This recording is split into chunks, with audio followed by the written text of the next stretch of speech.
Hello viewers and welcome to another episode of Elections by Numbers. Today we're talking about the Beaver State, Oregon. Oregon has the deepest lake in the entire country called Crater Lake, and it was formed after the collapse of a volcano some 7,000 years ago, we estimate. It is also the only state to have an official nut, that being the hazelnut. It's also one of two states in the country that still largely prohibits self-serving gas stations, which is something I've never experienced personally.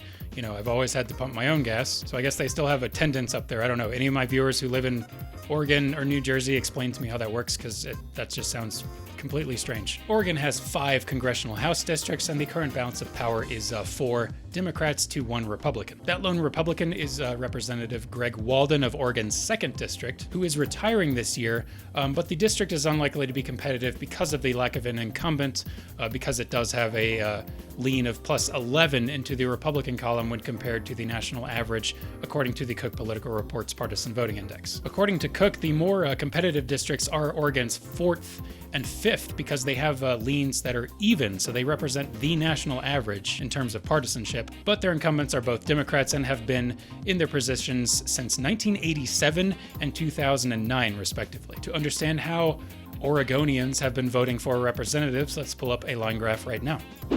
And here we're looking at some numbers that are pretty much in alignment with the other 2 West Coast states that we've already covered recently. And what I mean by that is lines that do favor Democrats every year, with a spike in turnout during those presidential years, of course. And then at the end of the data, we have very good turnout numbers from Democrats relative to Republicans. Although Republicans did turn out in pretty good numbers, they did not improve on their turnout from 2016 the way the Democrats did, but it's still a pretty good performance from both parties here. However, the way Oregonians have historically voted for House candidates in the state, it's no wonder that they do have a pretty visible advantage here in raw turnout numbers, and that explains why the state does have 4 Democratic districts relative to 1 Republican district. Overall, a very good graph for Democrats. So now let's toss that aside.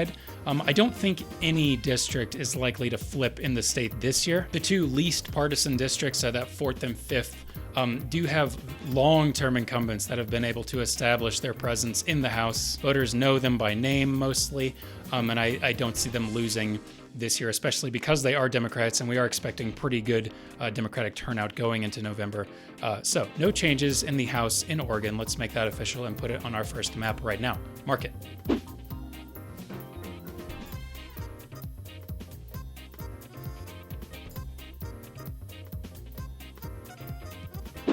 Up next, Oregon is having a Senate election. Incumbent Democratic Senator Jeff Merkley is running for a 3rd term this year. He is running against a Republican challenger named Jo Rae Perkins. This will be her 4th attempt at a congressional seat in Oregon over the last decade. The previous 3 were obviously unsuccessful. Jo Rae Perkins has also gone on record as being sympathetic to the QAnon conspiracy, which has permeated swaths of the Republican Party recently. To understand how voters have been electing their senators in Oregon, let's pull up some voter turnout ratios right now.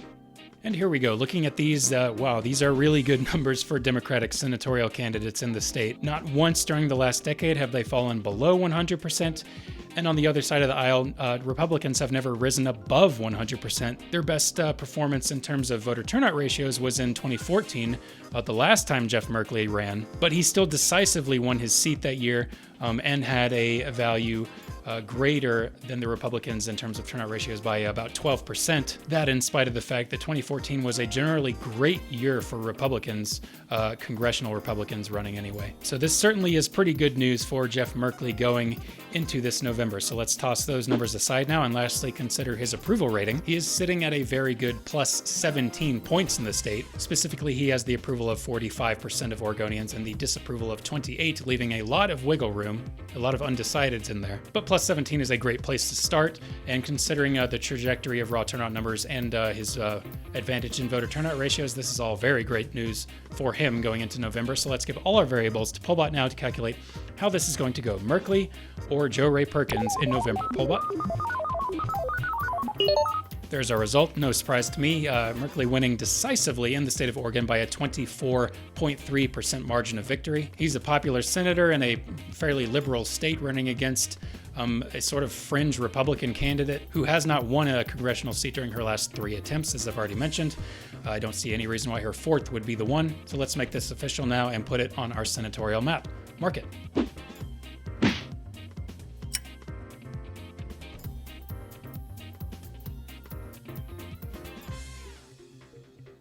Now it is time to talk about the presidential election of 2020, starring President Donald Trump and Democratic challenger Joe Biden. Oregon is a state that last voted for a Republican presidential candidate in 1984, as did the vast majority of the country when they elected to send Ronald Reagan to the White House for a second time. The state more recently voted for Hillary Clinton by about 11% over Donald Trump, which is a much tighter margin of victory than either of its neighbors to the north or the south, Washington or California, which we recently covered. To understand how voters have been electing presidents in the state, let's pull up some more voter turnout ratios right now.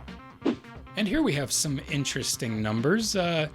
Over the last 2 presidential election cycles, values that have favored Republicans in the state of Oregon. Mitt Romney enjoyed a value of over 7% in 2012 over President Obama. Of course, he was not able to win the state because these are relative to raw House turnout numbers, as you'll remember. And then Donald Trump had an even more advantageous voter ratio over Hillary Clinton in 2016. Clinton didn't even receive as many votes as the total of all Democratic House candidates running in the state of Oregon that year, whereas Trump received nearly 7% more votes than all Republicans running for House seats in Oregon that year. Of course, that wasn't enough for him to carry the state because Democrats turned out in pretty decisively greater numbers in 2016 at the House level. But it is interesting to note that Oregon voters will favor Republican presidential candidates much more highly than they do senatorial candidates or even House candidates, depending on which part of the state you're in. These are pretty good numbers for Donald Trump going into 2020, to be perfectly honest. So now let's toss those aside. Lastly, we do have to consider the approval rating of the incumbent. In this case, it is President Trump. His approval rating is actually pretty terrible in Oregon right now. It is minus 32 points as of this video. With a deficit in approval like that, that pretty much erases any advantage he could have gained from those voter turnout ratios that we were just looking at, which is pretty unfortunate for his re-election prospects. But now we do have everything we need, so let's give all of those variables to Pollbot to calculate if Biden or Trump is likely to carry the state of Oregon and its 7 Electoral College votes this November. Pollbot. And there's your answer. It is Joe Biden carrying the state of Oregon by about a 15.94% margin of victory. This is an improvement upon Hillary Clinton's margin of victory 4 years ago by nearly 5 percentage points. But it is not nearly as good as the projected outcome for Senator Jeff Merkley in the state. And it's largely because of those voter turnout ratios, how Oregon voters are much more likely to elect Republican presidents than they are Republican senators. Those voter turnout ratios and this projected outcome are largely why I do believe Oregon to be the least liberal of the West Coast states. And as we've observed today, the numbers do back that up pretty definitively, especially after we just covered Washington and California. So we do have results now, and it is the Democrat winning the state again, Joe Biden. Let's make that official and put it on our presidential map right now. Mark it.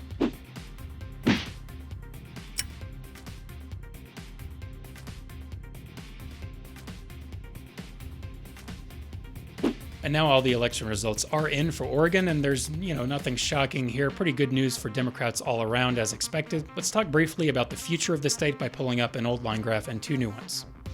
First, let's take a bit of a closer look at those raw House turnout numbers that we were looking at earlier in the video, focusing in on the slope values that you can see for both of those equations. For the Democrats, it's that value preceding X, that's 73.1. For Republicans, it's that value 13.5. What that's telling me is that basically Democrats have been gaining more votes for House candidates in the state at a rate of over 5 times that of Republicans. Republicans have that 2nd district, which has been reliably Republican for a while, but the other 4 districts in Oregon have just been, have been Democrat for a long time. They contain the biggest city in the state, Portland, and the blue wave of 2018 is observable in the state of Oregon, as this data suggests, and why the projected turnout for Democrats in the future at the House level is expected to be very good.